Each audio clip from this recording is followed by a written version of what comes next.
தப்புமே பண்ணலையே நான். ஏன் இப்படி எல்லாம் அந்த பொண்ணு பேசுது எனக்கு முடியல ஈஸ்வரா. பொய்யா பேசுது. கடவுளே நீ கந்து இருக்குல்லையா அந்த சிவன் போட்டா முன்னாடி உட்காந்து படுத்து அழுகிட்டு கண்ணிங்கான மனச்சாச்சு இல்லையா? நான் கேட்குறேன், இந்த உதவி பண்ணினவங்களுக்கு நீ மண்ணவாறு தூத்துறியே, கடவுள் கேட்க மாட்டாரா? கடவுளே நான் உடலெல்லாம் சரியா ரொம்ப கஷ்டப்பட்டுக்கிட்டு கிடக்குறேனே, நீ ஏன் இப்படி பண்ணது?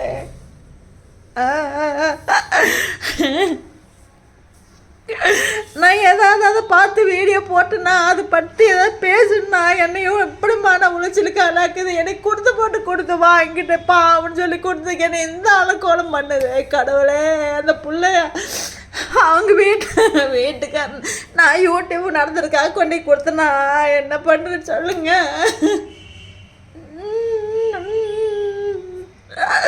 உண்மையிலே என்னால் முடியல. நான் பொறுத்து பார்த்து அவங்க வீட்டுக்காரன் ஃபோன் பண்ணேன், நேசமணிக்கு ஃபோன் பண்ணேன். யார் சொன்னாலும் கேட்காம ஒரு திட்டுக்கிட்டு உட்காந்துக்குது. என்ன மனசாச்சு இல்லையா?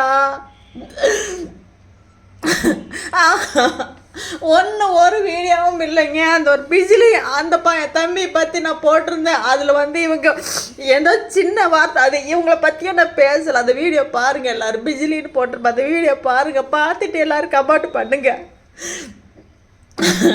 என் புள்ள பார்த்துச்சுன்னா என்ன நினைக்கும்? நான் இந்த அளவுக்கு அழுகிறேன்னு என் புள்ள என்ன நினைக்க சொல்லுங்க.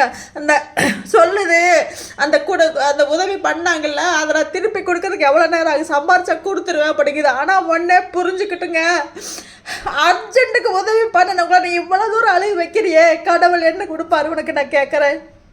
நம்ம பாவமோடு பார்த்து எனக்கு அன்றைக்கி உடம்பு கூட முடியல. அந்த டயத்தில் போய் நான் கொண்டே பஸ் ஸ்டாண்டில் 9:30 கொண்டே கொடுத்து போட்டு வந்தேன். நான் இன்ன வரைக்கும் நான் ஏதாவது அதை பற்றி வீடியோ போட்டேன். நேற்று காலையிலேருந்து ரொம்ப டார்ச்சர் பண்ணுச்சு.